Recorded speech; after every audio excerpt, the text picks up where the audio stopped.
Pemirsa, Menteri Pertanian Amran Sulaiman hari ini melakukan sidak ke Pasar Induk Beras Cipinang, Jakarta Timur. Sidak dilakukan guna memastikan pasokan dan harga beras aman untuk tahun 2016.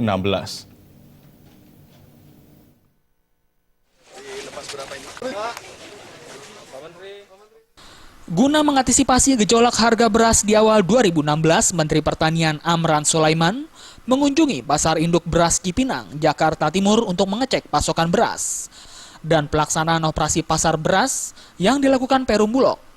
Dalam belusukannya ini, Amran didampingi Direktur Komersial Perum Bulog, Fazri Sentosa, dan Direktur Jenderal Tanaman Pangan Kementerian Pertanian.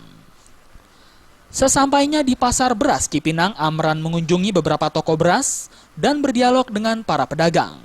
Usai berdialog dengan pedagang, Amran juga mengecek salah satu truk beras untuk operasi beras Bulog yang berada di lapangan parkir.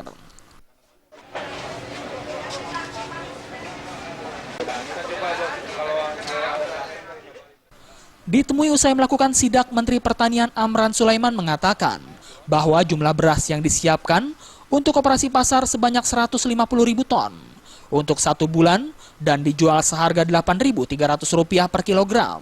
Untuk harga eceran tertinggi, Amran menyebutkan beras yang digunakan untuk operasi pasar adalah beras lokal berkualitas premium dan medium. Amran menambahkan bahwa operasi pasar ini merupakan operasi yang ketiga kalinya setelah November 2015. Kegiatan ini bertujuan untuk menjaga harga beras. Sekarang ini ada operasi pasar untuk 150.000 ton satu bulan.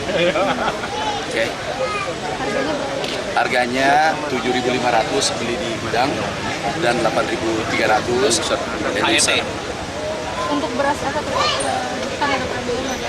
Ini beras bagus, medium. Ada juga premium yang keluar. Premium ya, premium yang keluar. Beras lokal semua, Pak? Medium premium. Dua-dua ada. Dari Jakarta, Widi Prabowo dan Rudi Wijaya